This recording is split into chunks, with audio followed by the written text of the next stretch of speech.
To asi nebyla malá nehoda. Více jak 1000 vlastně mikronů. Ten kit tam je opravdu všude po celém Prahu, jak kdyby ho řezali. Kompletně kitovaný prach. Natáčím vám video z prohlídky vozidla. Jestli začneme kosmetikou, tak kosmeticky na tom autě nic moc není, krom pár malinkých odřeninek. A odřeninek na kolech, všechno jsem vám vyfotil.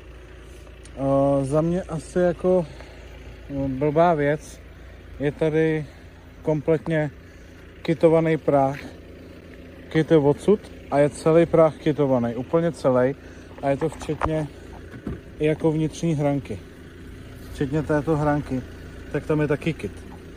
Což je docela blbý, protože upřímně bych se toho bál. No. Tímhletím to auto za mě tak nějak asi skončilo, protože určitě není po malý nehodě, ale i tam jsou všude jako pokroucený gumy. Takhle. Což by mohlo mít právě díky té nehodě vliv.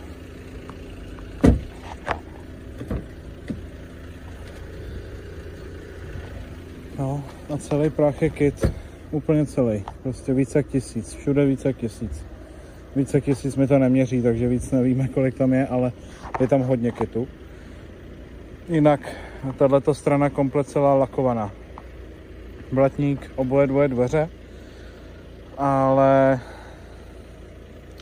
někde byl trochu kit a z druhé strany byly lakovaný a kitovaný pravý přední dveře. Ty byly lakovaný, kitovaný taky.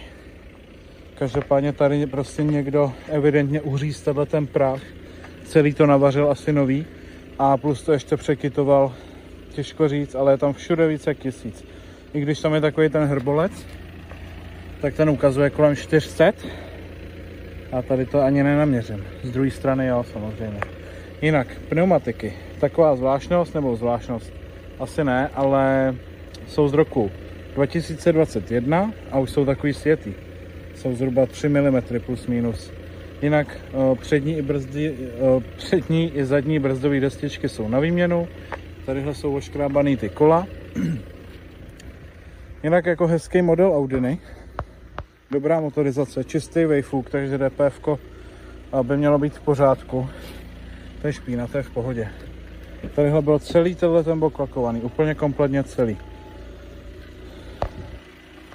Interiér je jinak zachovalý, čistý, na svůj nájezd se to jeví dobře, ale bohužel tam byl lakovaný a kitovaný hodně ten paravý prach a za mě bych určitě do tohoto auta nešel.